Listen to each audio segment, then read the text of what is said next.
Hi friends, आज आपण शिकणार आहोत motion and types of motion. तर चला बघूया. मोशन म्हणजे काय?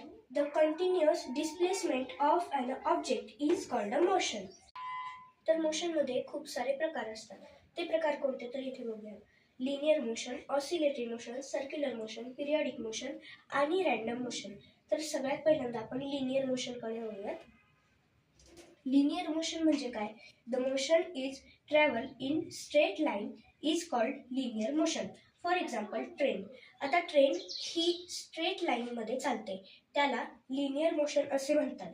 आणि जर का मराठीतून सांगायचं झालं तर जी वस्तू सरळ दिशेत ट्रॅव्हल करते त्याला लिनियर मोशन असे म्हणतात. जसे की ट्रेन सरळ दिशेमध्ये ट्रॅव्हलिंग करते. आता पुढची गती आहे म्हणजेच की पुढचं मोशन आहे ऑसिलेटरी मोशन. तर चला आपण बघूया. The motion is swing back and fourth is called oscillatory motion. For example a swing. आता समजा तुम्ही झुलताय, पण आपण झोका असतो की नाही, तो झुलतो. तो कसा झुलतो? समोर आणि मागे. पण स्विंग करतो, ऑसिलेटरी मोशन मध्ये तो झुलतो. त्याला म्हणतात ऑसिलेटरी मोशन. आता जसं की फॉर एक्झाम्पल आहे स्विंग म्हणजे झोका. नेक्स्ट, आता आपलं पुढचं मोशन आहे सर्क्युलर मोशन. आता सर्क्युलर मोशन म्हणजे काय? The motion of an object along a circular path is called circular motion. For example a fan. आता तुमच्या छताला जो फॅन असेल, सिलिंग फॅन, तो गोल फिरतो, त्यामुळे त्याला सर्क्युलर मोशन असे म्हणतात.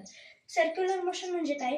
तर जी वस्तू गोल फिरत असते त्याला सर्क्युलर मोशन असे म्हणतात. त्याचे अजून काही एक्झाम्पल द्यायचे म्हणलं की पृथ्वी सूर्याभोवती गोल फिरते, घड्याळाचा काटा हा गोल फिरतो, आणि तुम्ही जर का जत्रेमध्ये गेला तर मेरी गो राऊंड हा पण गोलच फिरतो. आता नेक्स्ट, आता काय आहे रँडम मोशन. रँडम मोशन काय की which motion is change its direction or speed continuously is called a random motion. म्हणजे तुम्ही बागेत वगैरे गेला फिरायला तर तिथे बटरफ्लाय वगैरे तुम्हाला दिसतीलच. ते रँडम मोशनमध्ये फिरतात. म्हणजे त्यांची काही ठराविक स्पीड नसते, त्यांची काही ठराविक दिशा नसते, आणि ते कुठेही जातात, बागडतात. याला म्हणतात रँडम मोशन. जसे की मधमाशा आणि टँकमध्ये तुम्ही बघता फिश.